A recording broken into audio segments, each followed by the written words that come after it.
सेनाले हस्तक्षेप गर्यो भने त्यस्तै अवस्था हामीले भोग्नुपर्ने निश्चित छ। त्यसतर्फ पनि ध्यान दिनुस्। तपाई राजनीतिक दलका नेताहरूले स्पष्ट गन्तव्य लिन सक्नु भएन। यो असफल व्यवस्था, यो नितान्त दलाल तन्त्रको रूपमा रूपान्तरित भइसकेको व्यवस्थालाई अझै पनि टिकाउने र यसै व्यवस्था मार्फत चुनाव गराएर तपाईहरूले यही व्यवस्थालाई नै नेपाली जनतामाथि लगाउने काम गर्नुहुन्छ भने देश बर्बादीको खाडलमा गइसकेको छ।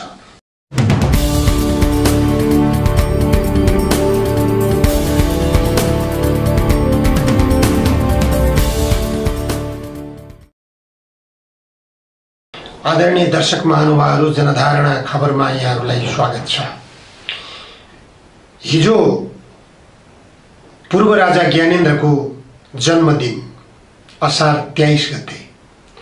तर पूर्व राजा ज्ञानेन्द्रले यस वर्ष कोरोना संक्रमणका कारण धेरै नेपालीहरूको ज्यान गएको र धेरै नेपाली जनता बाढीबाट ग्रस्त भएको, कतिपयले ज्यान गुमाएको लगायतका विविध कारणहरूबाट जन्मोत्सव नमनाउने भनेर प्रेस विज्ञप्ति नै सार्वजनिक गरिएको थियो।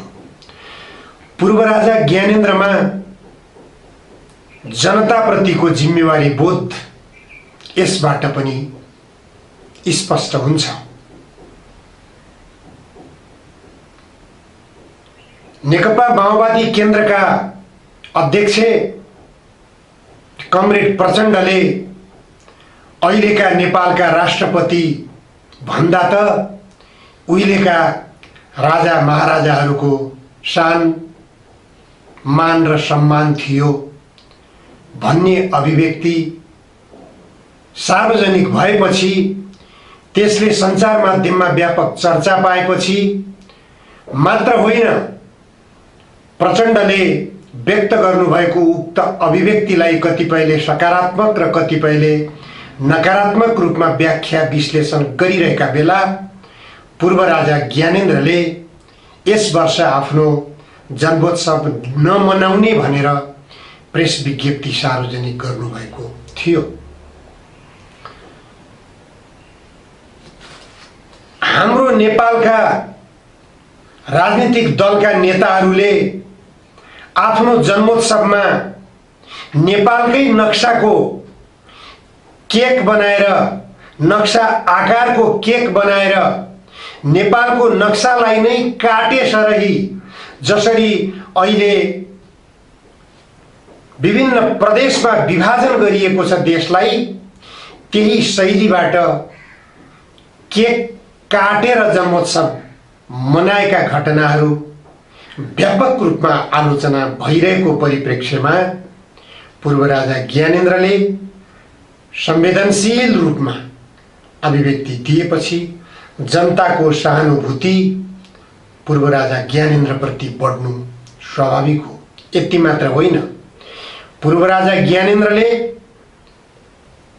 आफ्ना अभिव्यक्ति मार्फत विदेशमा बसेर रोजगारीका क्रममा ज्यान गुमाउनु परेका नेपालीहरूप्रति पनि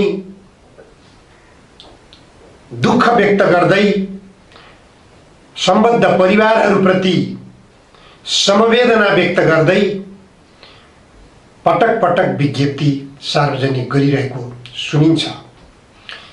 यस्ता घटनाक्रमहरूबाट नेपालका राजनीतिक दलका नेताहरूले केही सिक्नुपर्ने हो। राम्रा कुरा त ऐतिहासिक भइसकेको राज संस्थाका प्रतिनिधिहरूले गरेका कामहरूबाट, गरेका कुराहरूबाट पनि सिक्नु पर्दछ जस्तो लाग्दछ। तर यहाँ पूर्व राजाहरूले गरेका सबै कामहरू गलत थिए, बेठिक थिए भन्ने मानसिकताले नेताहरू ग्रस्त भएका देखिन्छन्। अहिले नेपाली युवाहरू 80 लाख भन्दा बढी विदेशी भूमिमा रोजगारीका निम्ति पुगेका छन्। देश रेमिट्यान्सबाट सञ्चालन भएको छ, प्रशस्त रेमिट्यान्स आएको छ भनेर सरकारले पटक पटक तथ्याङ्क सार्वजनिक गरिरहेको हुन्छ। तर यहाँ हाम्रो देशभित्र विदेशी लगानीकर्ताहरूले जे जति सेवा यहाँ सञ्चालन गरेका छन्, जे जति उद्योगहरू सञ्चालन गरेका छन्, जे जति वित्तीय कारोबारहरू सञ्चालन गरेका छन्, ती मार्फत नेपालबाट कति राजस्व बाहिर गइरहेको छ भन्नेतर्फ सरकारको र अहिलेका राजनीतिक दलहरूको ध्यान पुगेको छैन।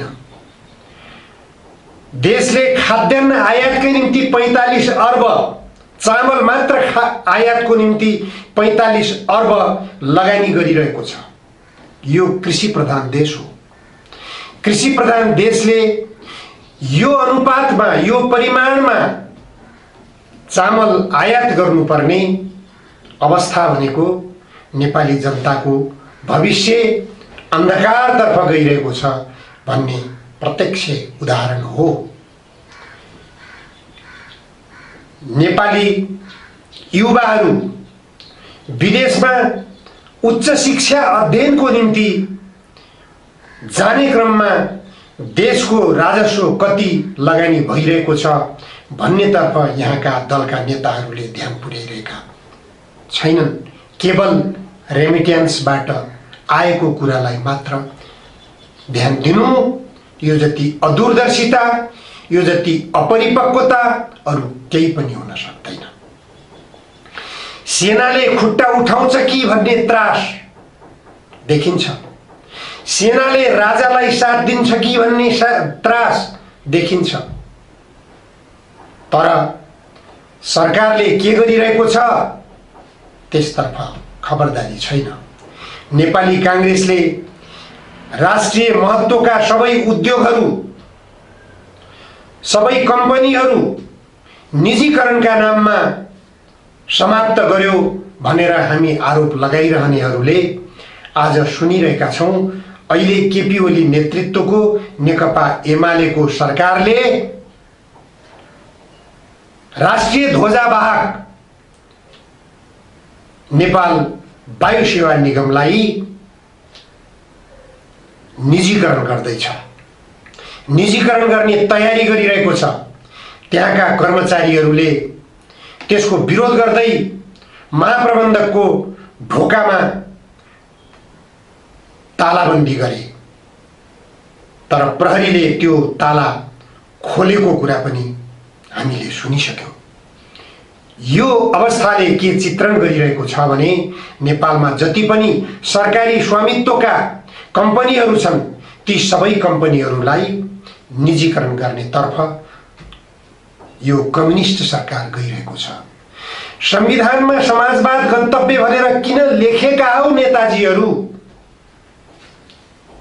यो तपाई नेताहरूले गम्भीरतापूर्वक आत्मसमीक्षा गर्नुस्। संविधानमा लेखिएको गन्तव्य समाजवाद यो खालको निजीकरणले जाँदैन। तपाईहरू यस्तै हो भने जति पनि सरकारी स्वामित्वका कम्पनीहरू छन् ती सबैलाई निजीकरण गर्ने अभियानमा हुनुहुन्छ भन्ने संकेत यसले दिइरहेको छ। यदि यसै गरी निजीकरण गर्दै जाने हो भने देश थप बर्बाद हुने निश्चित छ। निजीकरणका नाममा भइरहेका लुटहरूलाई न्यून गर्नेतर्फ सरकारको ध्यान जाओस् भन्ने चाहना आम नेपाली जनताको हो। शिक्षा क्षेत्रमा ब्रह्मलुट भइरहेको छ। वित्तीय क्षेत्रमा चर्को कर्जाको ब्याज का कारणबाट नेपाली जनता पीडित भइरहेका छन्। स्वास्थ्य क्षेत्रमा, अस्पतालहरूमा सर्वसाधारण लुटिएका छन्।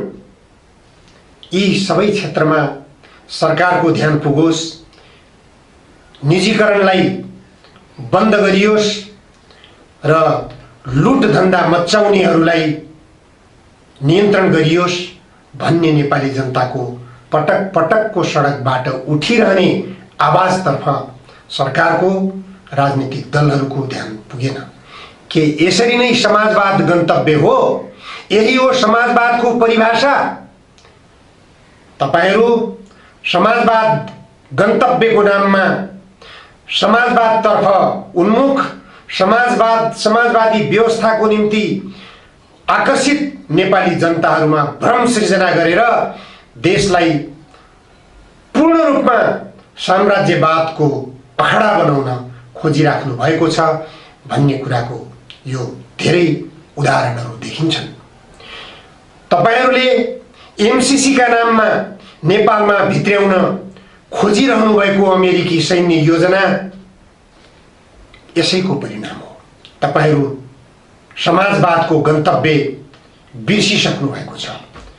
गलत गन्तव्यतर्फ जाँदै हुनुहुन्छ तपाईहरू, समाजवादतर्फ होइन, साम्राज्यवादको उपनिवेश बनाउन खोज्दै हुनुहुन्छ यो देशलाई भन्ने आरोप तपाईहरूमाथि जनस्तरबाट लागिरहेको विषयतर्फ तपाईहरूको ध्यान गएन। तपाईहरूले समाजवाद विपरीतको गन्तव्य लिइरहनु भएको छ।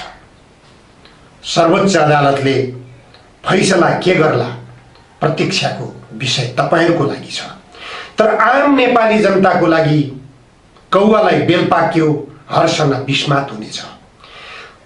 चुनावको घोषणालाई यदि सर्वोच्च अदालतले सदर गर्यो भने पनि देशले केही पाउने छैन। चुनावबाट हुने उपलब्धि भनेको 2/3 बहुमतको सरकार आउला। कुनै पार्टीको 2/3 बहुमतको सरकार आयो भने त्यो सरकारले गर्ने के हो विगतले देखाइसकेको छ। प्रतिनिधि सभा पुनर्स्थापना भयो भने पनि शेरबहादुर देउवा प्रधानमन्त्री भएर आउलान्। उनले गर्ने के हो? फेरि पनि चुनाव नै गर्ने हो। त्यो चुनावले पनि देशको ढुकुटी रित्याउँछ, देशमा महँगी वृद्धि गराउँछ, जनतालाई महँगीको भार बोकाउँछ। आउने के हो? नेपाली कांग्रेसको बहुमतको सरकार बन्ला। त्यसपछि विगत कालमा शेरबहादुर देउवाको नेतृत्वको सरकार हुँदाका अवस्थामा वृद्ध भत्ता कटौती गरिएको थियो। कारण के जनाएका थिए? देश आर्थिक रूपमा जर्जर भइसकेको छ, त्यसकारण यो वृद्ध भत्ताका नाममा रकम बाँड्न देशले सक्दैन भनेर जवाफ दिएको थियो। त्यो खालको स्पष्टीकरण नेपाली कांग्रेसको सरकारले दिएको थियो। अहिलेको सरकारले वृद्ध भत्ता बढाएर उपलब्ध गराउने सार्वजनिक गरेको छ, तर त्यो पनि चुनावी प्रचारको निम्ति गरिरहेको हो भन्ने कुरा हामीले सामान्य रूपमा बुझ्न सक्नु पर्दछ। त्यसले गर्दा नेपाली कांग्रेसले पनि केही गर्ला भनेर आशा गर्ने अवस्था छैन। चुनावको विकल्प छैन। यो संसदीय पद्धतिले देशमा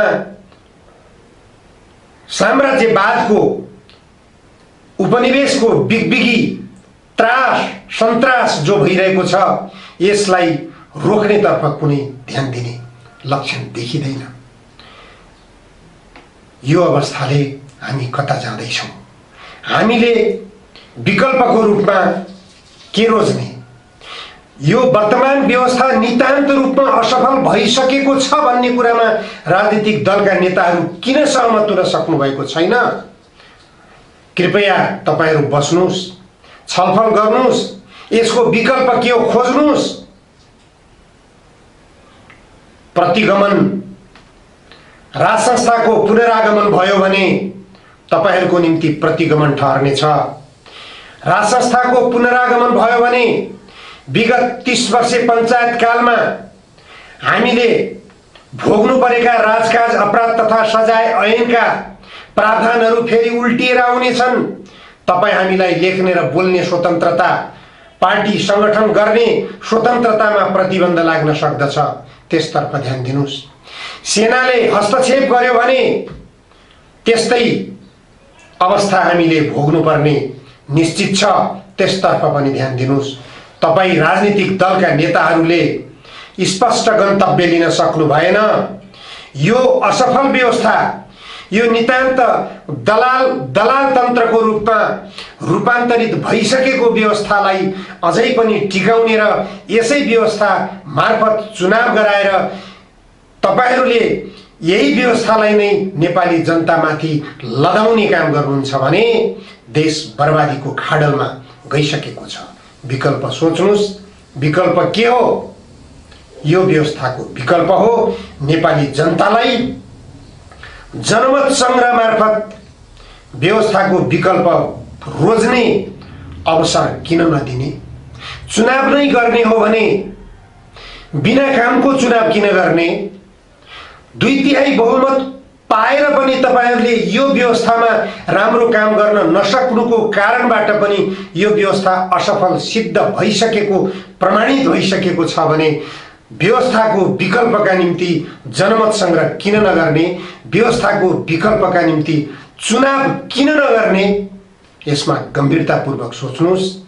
आजको आवश्यकता तपाईहरुले संविधानमा जनतालाई ठग्नको निम्ति लेख्नु भएको समाजवाद गन्तव्य समाजवाद नै हो।